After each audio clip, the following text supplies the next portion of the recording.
dejado libre para obedecer. Había entonces, vamos a leer Hechos 13 del 1 al 4, había entonces en la iglesia que estaba en Antioquía unos profetas y maestros, Bernabé, Simón llamado Níger, Lucio de Cirene, Manaén, que había sido criado con el tetrarca Herodes, y Saulo. Mientras ellos ministraban al Señor y ayunaban, el Espíritu Santo dijo: apartadme a Bernabé y a Saulo para la obra a la que los he llamado. Entonces, habiendo ayunado y orado, les impusieron las manos y los despidieron. Por lo tanto, siendo enviados por el Espíritu Santo, ellos descendieron a Seleucia y de allí navegaron a Chipre.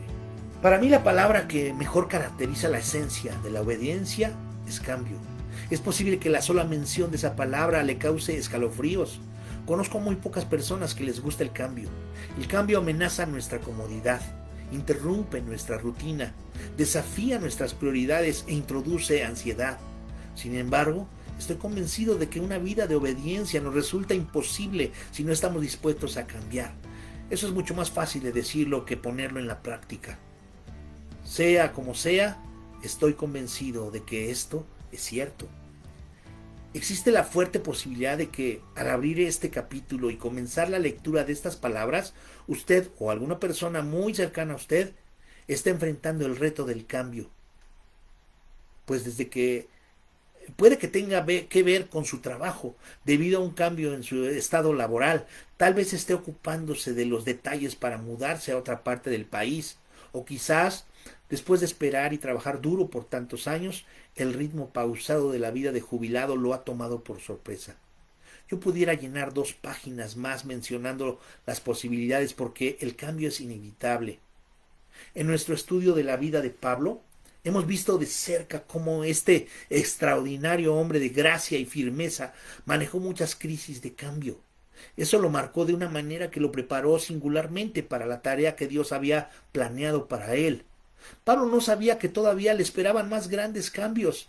Nadie lo habría sospechado, pero la iglesia de Antioquía estaba a punto de perder las 2/5 de su personal. Cambios, cambios y más cambios.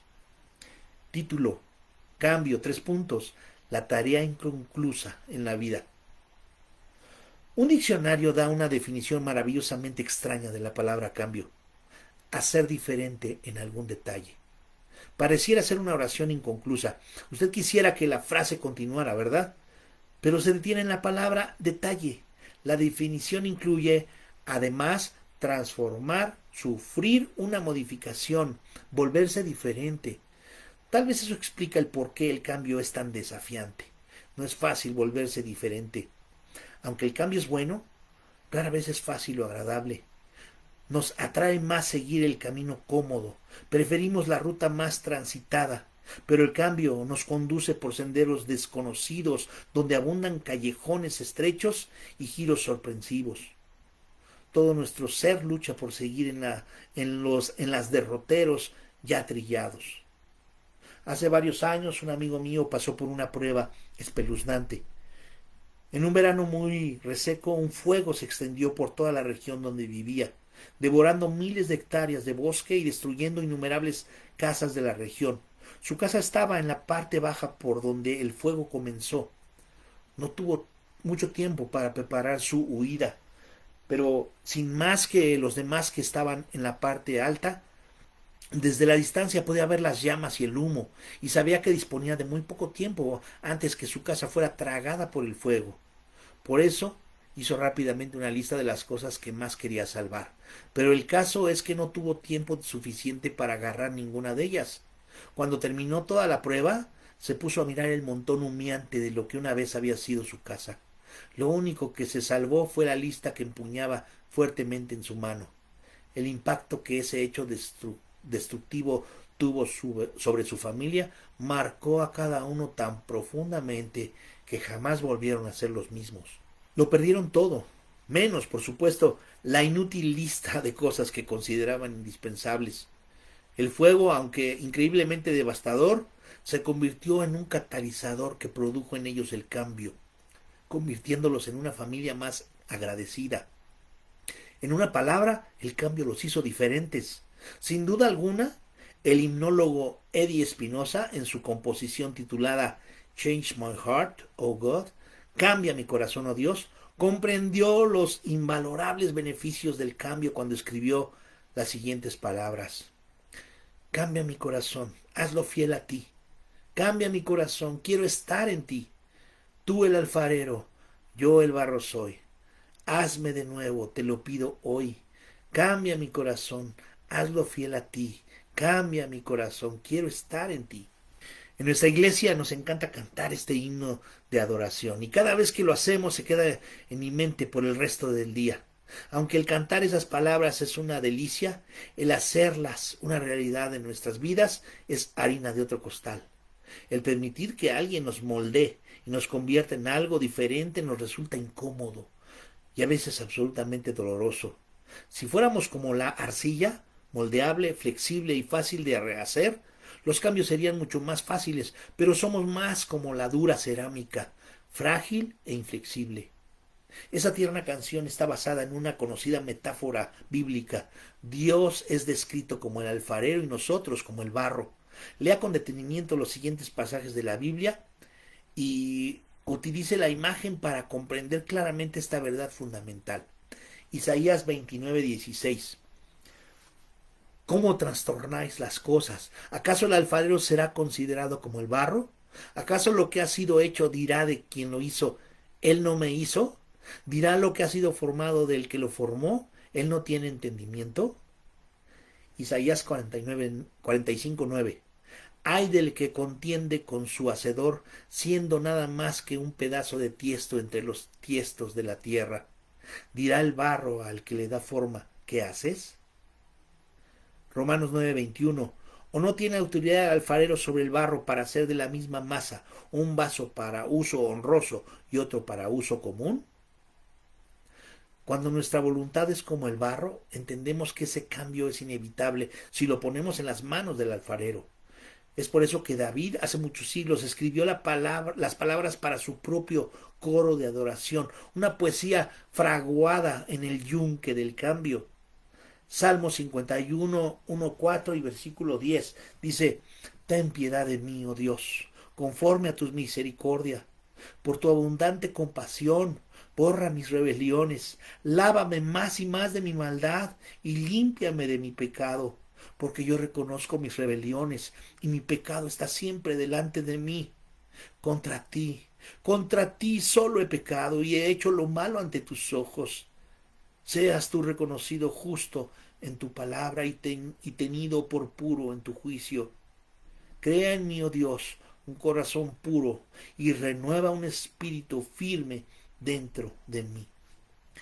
En ese Salmo 51, David le ruega al Señor que cambie sus feos hábitos que lo tenían dominado desde hacía largo tiempo. La hipocresía, los pensamientos homicidas, el adulterio, las excusas de sus actos y una voluntad desobediente que lo habían alejado del Señor. Al comprender la gravedad de su pecaminosa condición, él reconoció: necesito un cambio de corazón y solo tú, Señor, puedes hacer que eso suceda y que dure. Por tanto, abrió su corazón e invitó a su Señor a que se lo cambiara y rehiciera. La cirugía del corazón es la especialidad de Dios. Aunque el proceso es doloroso, los resultados son magníficos. Al volver a la escena que dejamos en el libro de Hechos, vemos que Saulo y Bernabé están muy felices, ministrando juntos en medio de uno de los avivamientos más extraordinarios de la historia de la iglesia primitiva. La iglesia está creciendo, las vidas están siendo transformadas y toda una cultura ha quedado bajo la influencia del Espíritu de Dios. La escena es maravillosamente emocionante y cada día es mayor el entusiasmo. La adoración, la armonía, las conversiones, el crecimiento, todo es tan contagioso, pero de repente Dios tomó cartas en el asunto y todo cambió. Aquí está otra vez la palabra: todo cambió. Es muy probable que algunos de los creyentes de Antioquía pudieron haber rechazado aún el pensamiento de cambios, por lo menos al comienzo, pero no Saulo. Yo no creo que él luchó con ese pensamiento ni siquiera por un momento. Él y el cambio habían llegado a conocerse muy bien durante los años anteriores de su vida. Necesitamos hacer una pausa para recordar que la vida extraordinariamente pura de Pablo estuvo directamente relacionada con su disposición a aceptar los cambios. Estoy convencido de que la razón principal por la que este hombre vivió tan irreprochablemente delante de Dios tuvo que ver con el constante régimen de cambio que él aprendió a aceptar. Rebobine la cinta en su cabeza. Cuando Saulo se dirigía a Damasco en persecución de los cristianos, una luz vino del cielo y fue convertido a Cristo. Fue una transformación radical. Luego fue llevado a vivir en y servir a toda una nueva comunidad de personas. Los mismos cristianos que él había perseguido una vez se convirtieron en sus colegas de ministerio. Otro cambio dramático. Luego vino lo de Arabia. Cambió de ambiente. Cambio de ritmo, cambio de estilo de vida, aunque no sabemos todo lo que Dios logró con Saulo durante ese largo tiempo sabático en el desierto, lo que sí sabemos es esto, que Saulo cambió. Desde allí se fue a Damasco, luego a Jerusalén y luego, imagine, a su hogar en Tarso, donde permaneció en las sombras durante años. El hombre cambió y volvió a cambiar, sin duda alguna, rechazado por su familia y excomulgado del judaísmo. Vivió separado de todo lo que una vez le había sido muy querido, un judío convertido viviendo en su ciudad natal. Un hombre a quien nadie quería, sin amigos, sin hogar, sin dirección. Por muchos años vivió con un ermitaño, por así decirlo, sometido de buena gana a las firmes pero misericordiosas manos del alfarero. Por fin, un día escucha un toque familiar a la puerta. Para delicia suya es Bernabé, quien ha venido para enrolarlo en el servicio. Bernabé necesitaba un hombre guía para la gran empresa de Antioquía. Otra serie completa de cambios. Imagina el impacto que esto causó en el organismo de Saulo. Ir de la oscuridad de Tarso, donde pocos querían tener trato con él, a la notoriedad de Antioquía, donde multitudes estaban pendientes de cada una de sus palabras. Luego él y Bernabé se unieron en un ministerio de enseñanza que duró todo un año. ¿Quién sabe cuántos fueron reclutados y equipados con la verdad gracias a su mutuo ministerio? Pero en medio de ese ministerio maravilloso, fructífero y creciente, sucedió algo totalmente inesperado. Dios decidió cambiar las cosas otra vez. Tenía planes de arrancar a estos dos hombres y enviarlos a otro lugar. ¡Qué cambio! Hagamos un acercamiento para ver mejor el asunto. Título: El equipo perfecto y la iglesia viva. El patrón de crecimiento de la iglesia de Antioquía habría puesto a girar de cabeza a cualquier reconocido encuestador. Ese sí que es un modelo de robustez y eficiencia. Lea una vez que más el relato y trate de imaginarse a sí mismo en medio de todo lo que estaba aconteciendo. Hechos 13, del 1 al 4. Había entonces en la iglesia que estaba en Antioquía unos profetas y maestros: Bernabé, Simón llamado Níger, Lucio de Cirene, Manaén, que había sido criado con el tetrarca Herodes, y Saulo. Mientras ellos ministraban al Señor y ayunaban, el Espíritu Santo dijo: apartadme a Bernabé y a Saulo para la obra a la que los he llamado. Entonces, habiendo ayunado y orado, les impusieron las manos y los despidieron. Pero por lo tanto, siendo enviados por el Espíritu Santo, ellos descendieron a Seleucía y de allí navegaron a Chipre. Para comenzar, la iglesia de Antioquía era la iglesia ideal. No solo tenía un increíble crecimiento espiritual, sino que su personal era el equipo perfecto del primer siglo. ¿Cómo le parece la alineación formada por Bernabé, Simón, Lucio, Manaén y Saulo? Los creyentes de Antioquía estaban bajo la influencia de 5 excelentes profetas, predicadores y maestros. Cada uno había sido llamado, dotado, consagrado y apartado para la obra del Señor. Eso es exactamente lo que la creciente nueva iglesia necesitaba. Los líderes correctos para poner fundamentos fuertes. ¡Ay! Esto me gustó, hermanos. Los líderes correctos para poner fundamentos fuertes. ¡Qué maravilloso era todo eso! La congregación estaba encantada porque recibían enseñanza sólida, aliento increíble y tenían servicios de adoración estupendos. Recuerde eso. No era un centro de entretenimiento religioso que oscurecía la verdad de Dios. La iglesia florecía con el alimento de la carne sólida de la palabra. Amén.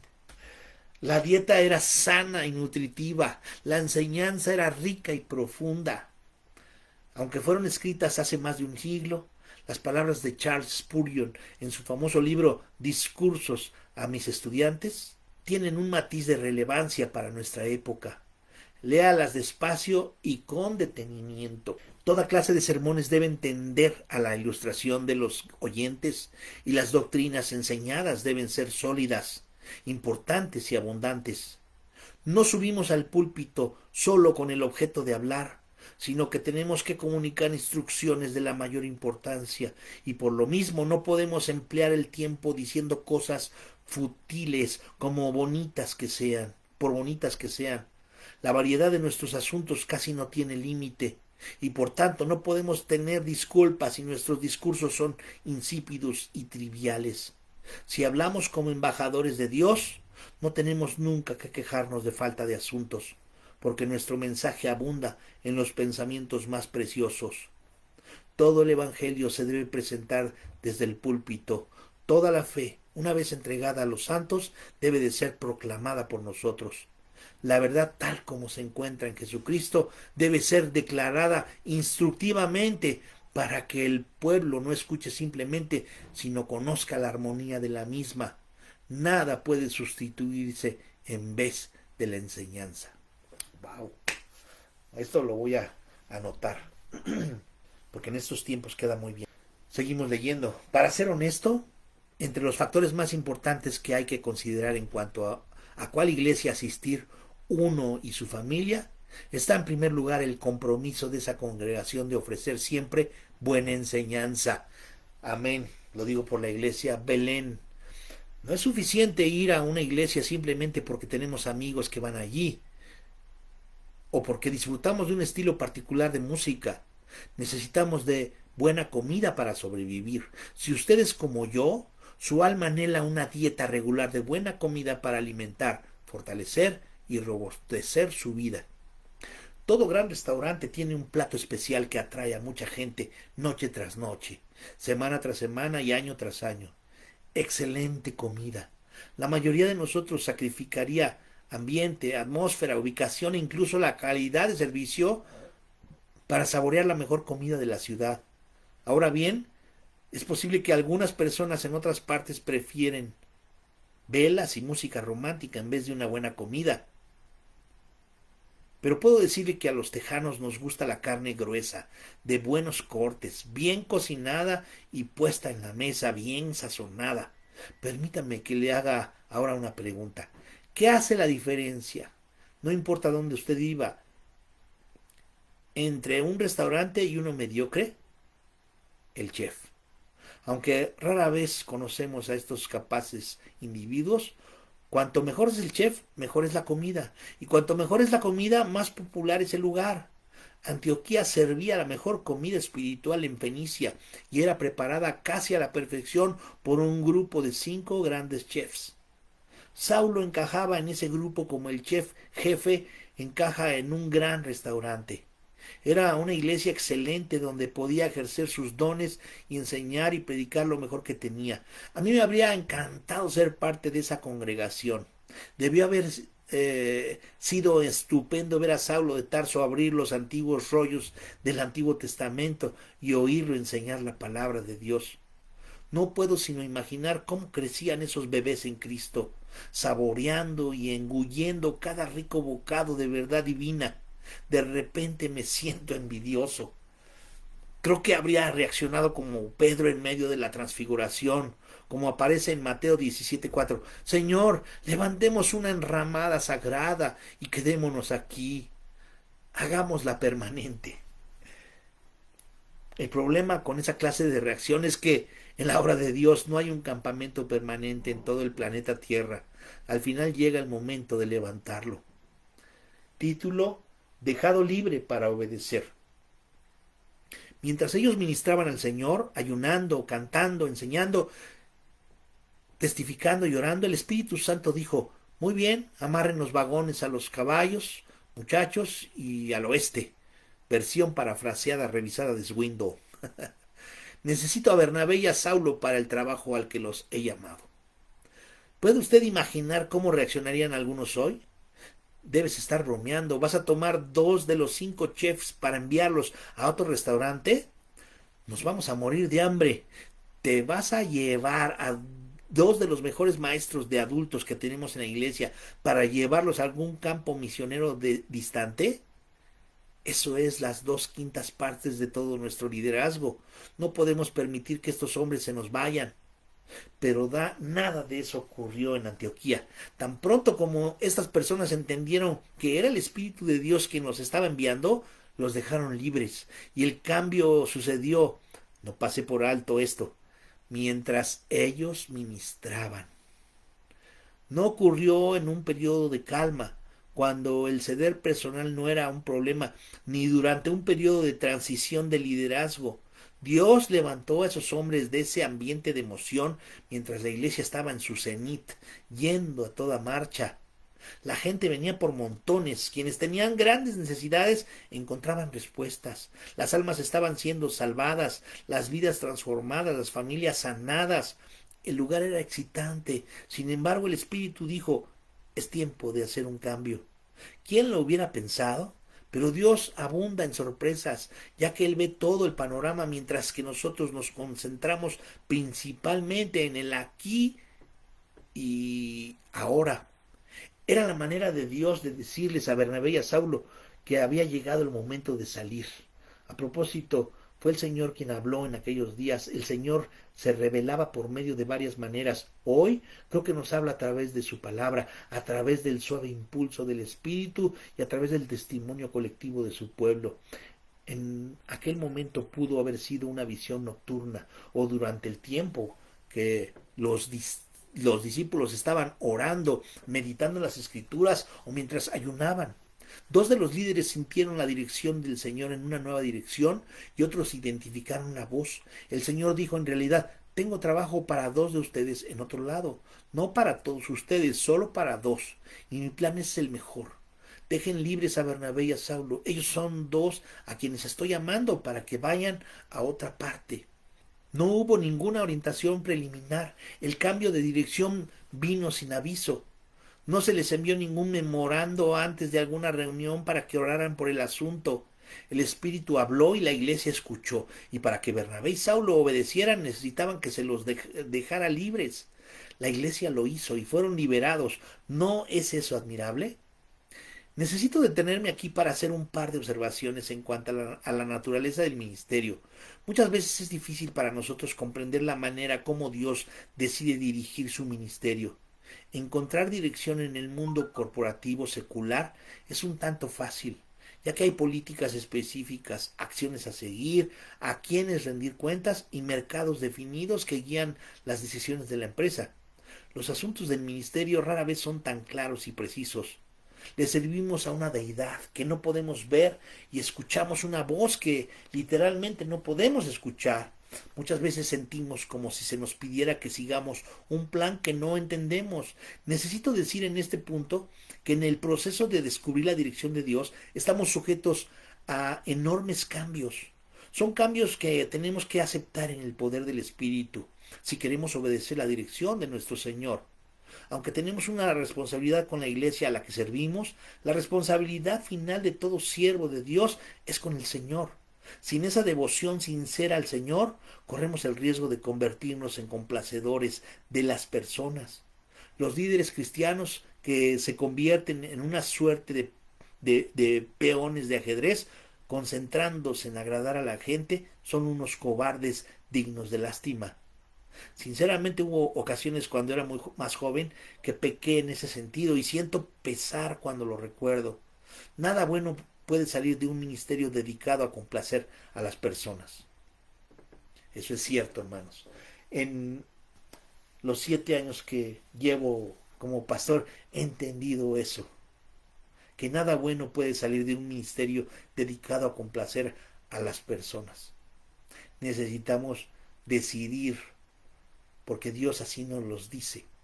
Y si tomáramos en cuenta a todo mundo si no sé si hacemos caso a los que no están de acuerdo y a los que critican y no están de acuerdo en las decisiones que el pastor toma, sería un ministerio dedicado a complacer a las personas. Hay que complacer la voluntad de Dios, no a las personas. Eso es lo que yo he entendido y eso es lo que he tratado de hacer. Señor, por algo me pusiste aquí, así que, Señor, yo voy a hacer lo que tú dices. Pese a quien le pese. Amén.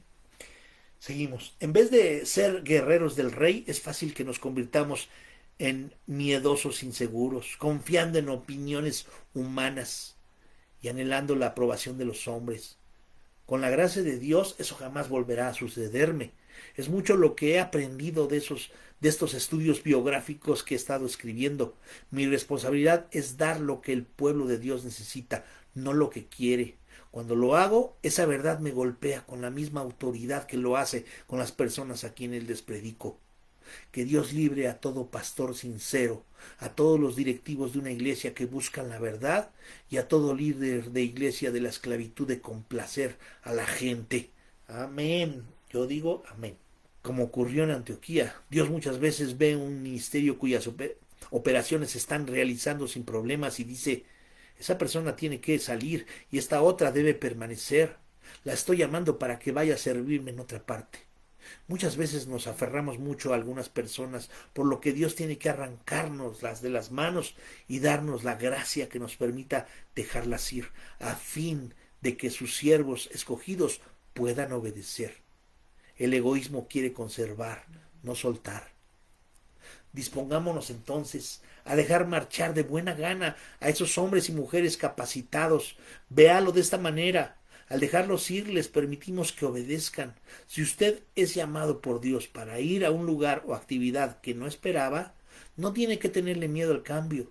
El cambio es aventura y la aventura ensancha nuestra fe. Todo esto significa crecimiento y el crecimiento se produce dentro de nosotros cuando enfrentamos riesgos. Hay que marchar de frente. La fe y los riesgos van de la mano. Es posible que este sea un concepto completamente nuevo para usted. Hace poco leí el libro Salvaje de Corazón de John Eldridge, que mencioné en el capítulo anterior. Este es un libro para hombres y acerca de los hombres, pero muchos de los conceptos se aplican a ambos sexos. Permítame que haga una larga cita de cierta parte de este cautivante libro. Imagine la escena que pinta el autor e imagine que usted está en su lugar. Este libro dice así. Hay un río que se desliza por el sur del estado de Oregon, que va desde las cascadas hasta la costa del Pacífico, y que también se deslizó en mí durante mi niñez, formando un cauce en los cañones de mi memoria. Cuando yo era muchacho pasaba muchos días del verano en el Rogue, pensando, nadando y recogiendo moras. Me encantaba el nombre que los cazadores franceses le habían dado, Río Bribón. Eso le da una traviesa bendición a mis aventuras allí. Yo era un bribón en el bribón. Esos días preciosos de la niñez son algunos de mis recuerdos más queridos, y por eso en el verano del año pasado llevé a mi esposa y a los niños allá para compartir con ellos un río y una estación de mi propia vida. Hay una roca que sobresale en ese río. Es en un punto que queda entre la Posada Morrison y el Bar Foster. El cañón se estrecha allí. El Rogue se vuelve más profundo y se detiene en momento en su loca carrera hacia el mar. En ambos lados se levantan elevadas paredes rocosas y en el norte, en la única parte donde pueden llegar los canoeros, está Jumping Rock, roca de los clavados. El lanzarse desde los acantilados es uno de los deportes favoritos de mis hijos, especialmente cuando el tiempo es seco y caluroso y el clavado se hace desde una altura suficiente para quitarnos la respiración y para sumergirnos en el agua más cálida de la superficie y después más en el fondo donde es oscura y fría, tan fría que hay que salir a la superficie y al sol dando boqueadas. Jumping Rock está situada por encima del río y tiene la altura de una casa de 2 pisos y algo más, tan alta que uno puede contar lentamente hasta 5 antes de caer en el agua. En una piscina saltando desde lo más alto solo es posible contar hasta 2. Hay una facultad en el cerebro humano que hace que todo acantilado parezca tener el doble de su altura cuando se mira de arriba hacia abajo. Entonces todo en uno lo lleva a decir, no se te ocurra saltar. Pero usted no hace caso y se lanza a la mitad del cañón. Y esa caída libre hace sentir como si tuviera el tiempo para recitar el discurso de Gettysburg, mientras que todos sus sentidos están en alerta máxima mientras se sumerge en las frías aguas de abajo. Después de ese primer salto, usted siente que debe hacerlo otra vez, en parte porque no puede creer que lo haya hecho, y en parte porque el temor ha dado paso a la emoción de la libertad experimentada. Dejamos entonces que el sol vuelva a calentarnos y después se pierde el miedo. Yo quiero vivir toda una vida de esa manera. Quiero amar con mucha mayor entrega y no seguir esperando que los demás me amen a mí primero. Quiero lanzarme a un trabajo creativo digno de Dios. Ahí termina esta parte de ese libro. Dice, el dejar en libertad a los demás y el obedecer exigen esa clase de valiente consagración a la voluntad de Dios. Aprenda a recibir de buena gana los desafíos. Renuncia a esperar el tener todas las respuestas. No todo será tan perfecto y preciso como usted quisiera. Una mentalidad cautelosa como esa exige muy poca fe y no involucra para nada el elemento de la aventura. Hay una palabra para calificar a los que no se arriesgan para nada en la vida: aburridos. Ahora bien, volvamos de nuevo a Antioquía. Ponga atención a la reacción de la iglesia. La escritura dice, entonces, habiendo ayunado y llorado, les impusieron las manos y los despidieron. Hechos 13:3. Qué nobleza, qué reconfortante. No hubo preguntas, no hubo ningún espíritu de sospecha. Nadie se aferró egoístamente a esos dos hombres como si les pertenecieran. Hablaron con el Señor, se aseguraron de que su dirección era clara y luego tomaron una acción rápida. Dejaron ir a esos hombres de Dios al trabajo que el Espíritu les estaba llamando a hacer. Y estos hombres, una vez que fueron dejados libres, se lanzaron, se sumergieron en el nuevo llamado, así como Elrich y sus hijos se lanzaron desde el Jumping Rock. A propósito, yo he dejado la mayor parte de otros ministerios en los que estaba involucrado cuando no había ningún problema. De hecho, del último me fui cuando todo marchaba bien. Inevitablemente la gente vino a preguntarme qué había pasado. Para ellos era seguro que debía haber un problema. De lo contrario no me estaría marchando. Aquello era casi cómico. Algunos me dijeron en voz baja, oye Chuck, ¿cuál fue realmente el problema? Yo sonreía y les decía, ninguno en absoluto. El Señor me ha llamado a Dallas para ser parte del equipo de liderazgo del seminario de Dallas. Algunos simplemente no podían creer que Dios guiaba de esa manera. Las cosas estaban yendo demasiado bien. La iglesia estaba saludable y seguía creciendo. Las vidas de las personas estaban siendo transformadas. Había unidad en el personal y entre todos los hermanos de la iglesia, algo que otras iglesias locales anhelaban experimentar. Finalmente, todos ahora ven de qué manera Dios estaba guiando. Y el tiempo en que lo hizo era el correcto. Es gracioso ver cómo en la naturaleza humana, ¿no le parece? Es gracioso ver cómo es la naturaleza humana, ¿no le parece? Ya que todos estamos más mal informados, llegamos a falsas conclusiones y luchamos contra la realidad. Pero eso no sucedió en Antioquía. Nadie puso en duda la dirección de Dios. Ningún líder de voz retumbante se puso de pie e intentó frustrar la decisión tomada por la junta. Nada de eso. El Espíritu habló y el pueblo de Dios respondió sin egoísmos. En el versículo 4 leemos, por lo tanto, siendo enviados por el Espíritu Santo, ellos descendieron a Seleucía y de allí navegaron a Chipre. Hechos 13:4. Eso sí fue un cambio. Bernabé y Saulo se lanzaron a una aventura totalmente nueva en una tierra extraña y enfrente de ellos iba el Señor, mientras que tenían todo el respaldo de la iglesia de Antioquía, pero no se trataba de un crucero de placer. La vida se les hizo muy peligrosa. Los rigores fueron tales que el joven Juan Marcos, alguien de quien hablaremos en detalle más adelante, tuvo que abandonar el equipo y volverse a casa. Mientras estuvo en Listra, Saulo fue apedreado y dejado por muerto. Imagine, dejaron Antioquía por esto. El servir en el centro de la voluntad de Dios puede ser peligroso, pero ya sea en tiempos de relativa tranquilidad o de las peores dificultades, el principio fundamental es el mismo. La obediencia exige cambio. Título: Liberando y obedeciendo como arcilla en sus manos. El mantener moldeable y flexible la arcilla de su voluntad exige una constante atención de su parte. Una vez que usted se endurece y se hace rígido a la dirección de Dios, se vuelve menos utilizable por parte de Él.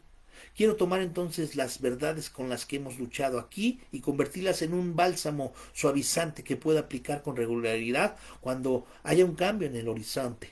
El ingrediente en el bálsamo que usted necesita aplicar contiene un poquito de lo negativo y un poquito de lo positivo. Primer ingrediente negativo: no se cierre a ninguna posibilidad.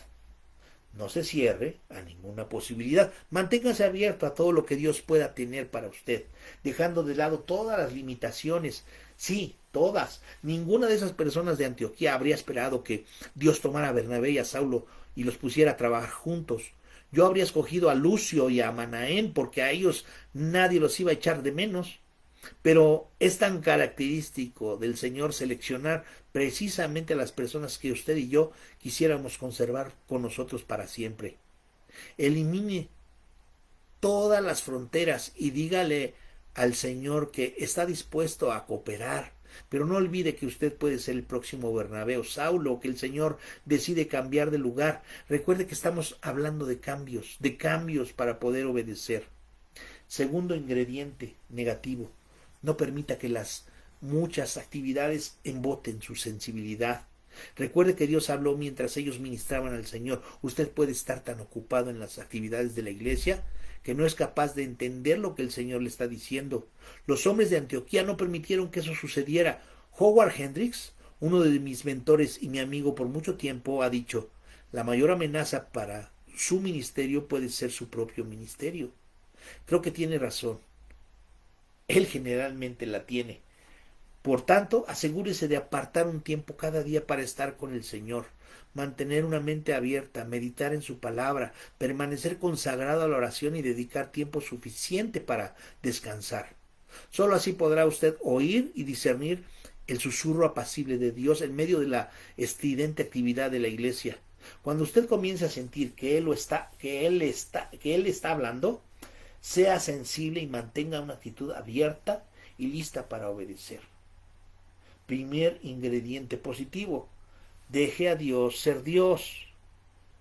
Él es selectivo cuando escoge a las personas. Escogió 2 y dejó 3. Era su prerrogativa. Él pudo haber escogido a todos los 5 o solamente a 1. El llamado es suyo. Nuestro Dios soberano hace su voluntad y cuando ésta es clara, nuestra respuesta debe ser obedecer, como solía decir un viejo predicador: saluden y a la carga. Y si usted no es escogido para ir, en vez de sentirse mal, regocíjese. Dios tiene su plan y sus razones para escoger a quien Él escoge. Otros han sido llamados para salir. Usted ha sido llamado para quedarse. Deje a Dios ser Dios y nunca lo lamentará. Y no acepte nada más a partir de ese momento. Cuando mi esposa Cintia y yo estábamos construyendo nuestra nueva casa en Frisco, le dije a un amigo: ¿sabes una cosa? Este va a ser nuestro último lugar hasta que nos muramos. De repente me di cuenta de que sería una tumba. Por eso, ya no digo más eso. El Señor nunca dijo que Frisco, Texas, sería el último lugar en el que me utilizaría. Él es el alfarero y yo la arcilla. Él me está moldeando. Si fuera por mí, le habría dicho: ay, no me hagas eso. No me hagas parecer a un jarrón. Yo quiero parecerme al David de Miguel Ángel y estar pastoreando aquí en Frisco, proclamando en alta voz. ¡Qué tonto! Tranquilo, dejemos que él haga su trabajo. Segundo ingrediente positivo: esté listo para decir sí. No espere que todos los detalles estén arreglados antes de aceptar dejar en libertad y obedecer. Por supuesto, habrá dificultades y algunos trechos cuesta arriba en el camino. ¿Y eso qué importa? Esté listo para decir sí y para confiar que Él se ocupará del resto. En este punto tengo que añadir algo. No se sienta culpable si el Señor no lo incluye en su lista de misioneros al África. Si Él no lo está dirigiendo hacia allá es porque no lo necesita en África. Pero si Él lo envía a otra parte, vaya allá, y si Él le dice que se quede donde está, quédese tranquilo y dé el máximo a lo que ha estado haciendo durante todos estos años. No se complique la vida. La gracia de Dios es abundante. Disfrútela. Sé que eso suena absurdo en nuestra cultura detallista, exacta, pragmática, super seria y grave, pero eso exige gracia y firmeza, la madera de hombres como Bernabé y Saulo. Título: Un chequeo íntimo de corazón. Solo usted y el Señor conocen la condición de su corazón. ¿Es arcilla flexible lista para ser moldeada por el escultor perfecto? ¿O se ha convertido en porcelana dura y quebradiza por haber vivido sin fe durante años? Usted sabe exactamente qué es lo que le está pidiendo que haga.